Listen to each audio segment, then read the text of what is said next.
Trinity, unity, and the church. Unity can be defined as the state of being one or oneness. Paul, in his letter to the Ephesians, marks unity as a hallmark of the church. Ephesians chapter 4, verses 4 through 6 reads, "There is one body and one Spirit, just as also you are called in one hope of your calling, one Lord, one faith, one baptism, one God and Father of all, who is over all and through all and in all." Unity, then, is a fundamental aspect of the Christian faith. And just as a unity exists between the Father, the Son, and the Holy Spirit, so every believer is united one to another. Paul begins chapter 4 by asking his readers to walk in a manner worthy of the calling with which you have been called.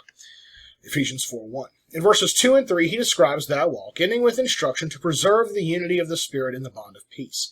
He then goes on to map out that unity of the Spirit and how it is necessary to the Christian life. He writes that there is one body. Believers do not live in isolation from one another. There is a unity in the church. However, it is important to note that this unity is not to be understood as uniformity. Rather, this unity is one of great diversity. A Christian is part of the body of Christ. As 1 Corinthians 12:27 states, "Now you are Christ's body and individually members of it. Just as the body has various parts, such as toes, fingers, and eyes, so the body of Christ is composed of individual believers performing different roles. This image of the church being the body of Christ can help to shed light on the Trinity, although the analogy should be inverted so that the Trinity sheds light on the church as the body of Christ. Just as the body of Christ is united, so is the Trinity. Just as the body of Christ is composed of individual members, so God is three persons." Two theological terms point to both the unity and distinctions within the Trinity. Economic Trinity highlights the distinct roles that the persons of the Trinity play, outward acts in regard to the world, while ontological Trinity describes the internal relationships, the unity, between the persons of the Trinity. This can be illustrated by a symphony. A symphony is one musical work, composed of various parts with different themes. Breaking it down even further, a symphony requires many instrumentalists playing different instruments following different lines of music. When combined, there is a harmony, and in the harmony, a beautiful single masterpiece. Paul then goes on to state that there is one Spirit. The Holy Spirit is the third person of the Godhead. He is the Spirit of truth who proceeds from the Father, John 16:26. In John 14:16 through 17, Jesus said that he would ask the Father who would give another helper to them, the Spirit of truth who would indwell them. Later, in verse 26, he said that the Father would send the Holy Spirit who would teach them all things and remind them of what Jesus had said.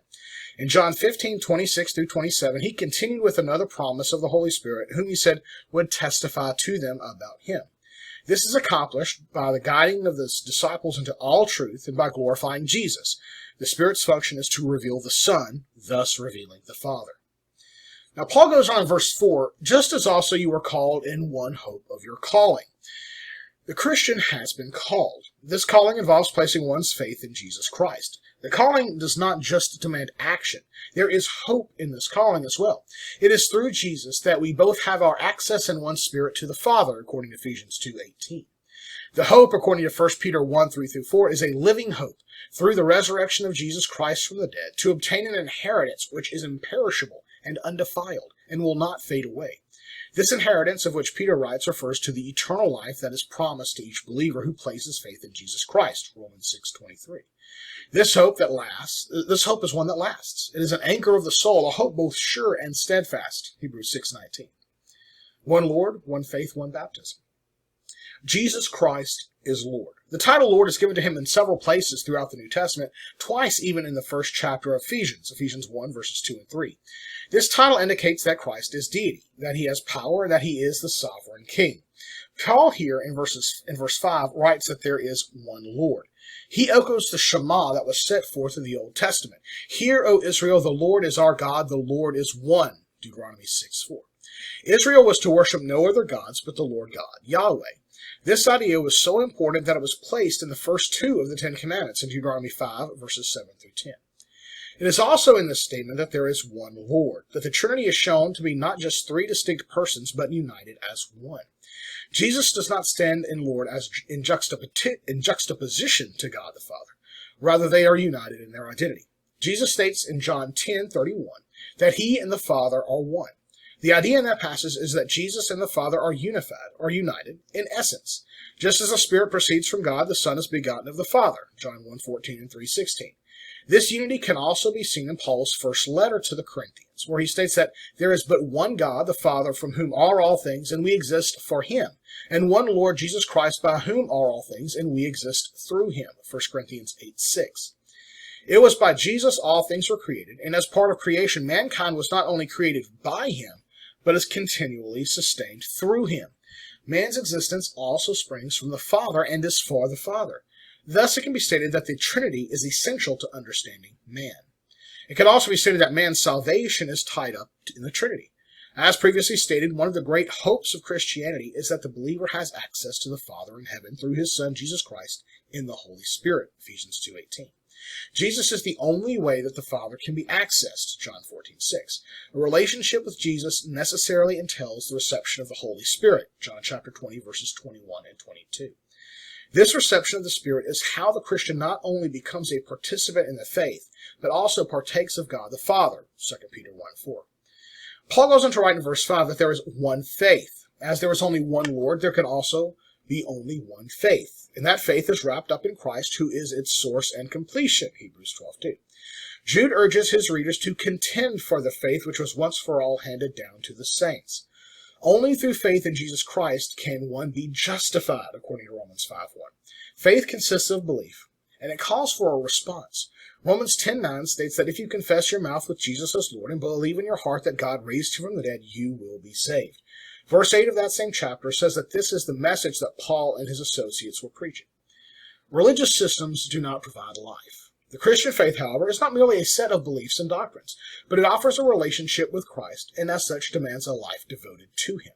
The life of the Christian is not marked by the things from life before Christ, but rather the life of the believer is to be marked by the results of the faith, that is, obedience and love, 1 John 3:23-24. Faith in Christ is the only power source by which the believer can truly live, according to Galatians 2:20. And just as there is one Lord and one faith, there is also only one baptism. In Acts 19:1-7, Luke recounts an episode where Paul encounters some disciples in Ephesus. They had been baptized by John the Baptist, but they had not heard of Christ. Paul then recounts John's message regarding Jesus, and the men believed, and were then baptized in the name of Jesus. The baptism of John was not valid for the Christian faith. While it had been done to repentance, it lacked the teaching of Jesus' death and resurrection and the indwelling of the Spirit. In Peter's first sermon, his invitation was to repent, and each of you be baptized in the name of Jesus, Acts 2:38. Baptism is the proper response to faith in Jesus Christ. It is noted to be a public confession of faith in God's saving work through Christ. It identifies the believer with Jesus' death, burial, and resurrection, according to Romans chapter 6, verses 3-7. Baptism, however, does more than just identify the believer with Christ. It also provides an insight into seeing the Trinitarian nature of God. Here in Ephesians 4:5, it is clear that there is one baptism. A person is not baptized once into the Father, once into the Son, and once into the Spirit. Rather, as Matthew 28:19 points out, Jesus' disciples were to baptize new disciples in the name of the Father and the Son and the Holy Spirit. This practice was to be done in the name, singular, of the three persons of the Trinity. As there is only one Spirit and one Lord, there is only one God and Father of all, who is over all and through all and in all, according to Ephesians 4:6. In this passage are found four attributes of the Father where his role in the Trinity helps the church to understand the unity that it is called to exhibit. First, God is the Father of all. God created all things, Genesis 1:1. All of creation comes from God, 1 Corinthians 8:6. God is not just creator, though he also offers adoption as sons to those who believe on Jesus Christ, Galatians 3:26 and 4:5. The response to this adoption is a love of each other, 1 John 5:1. Love of each other is essential to true unity within the church. A second attribute of the Father that helps in understanding the unity within the church is that God is over all. God's authority can be clearly seen in Daniel 4. Nebuchadnezzar was warned that he would suffer a punishment for his pride so that he might recognize that the Most High is ruler over the realm of mankind and bestows it on whomever he wishes, Daniel 4:32. After his return to sanity, Nebuchadnezzar praised God by saying that his dominion is an everlasting dominion and his kingdom endures from generation to generation, Daniel 4:36. From this, it can be said that God's authority over mankind is both supreme and everlasting. That is God's prerogative to bestow his authority on whomever he wishes. Indeed, he did so with his Son. Ephesians 1:20 through 23 states that the Father placed the Son far above all rule and authority and put all things in subjection under his feet and gave him as head over the church, which is his body. The church is to be united because it has as its sole authority Jesus Christ, who received it from his Father, who is over all. The third attribute is that God is through all. This speaks of God's omnipresence. God is everywhere present, penetrating, pervading all, sustaining all, and at will energizing into life. Jeremiah 23:24 quotes God as saying that he fills the heavens and the earth. The believer should remember that God's presence permeates the church and the entire universe. As such, this should inspire unity within the church. The fourth is that God is in all. Applying this specifically to believers, God indwells the believer just as the Spirit and the Son do. Since God dwells within each believer and within his church, the individual member in the church should strive to be unified in order to glorify God. 1 Corinthians 10:31. It is in its unity that the church glorifies God. Its unity is not based in any human understanding, but rather it is in the Trinity that the church finds its perfect example of unity. The Father, Son, and Holy Spirit never work at cross purposes, but rather are united in purpose. Though each person of the Trinity has his own role, they are united in essence. So the church should be. It is composed of individual members, but all are united because of the Trinity. The church is composed of God's people. It is a result of God's work, and it exists for God's glory. Therefore, let God's people unite together with love for each other, that God might be glorified. In benediction, may the grace of the Lord Jesus Christ and the love of God and the fellowship of the Holy Spirit be with you all. 1 Corinthians 13:14.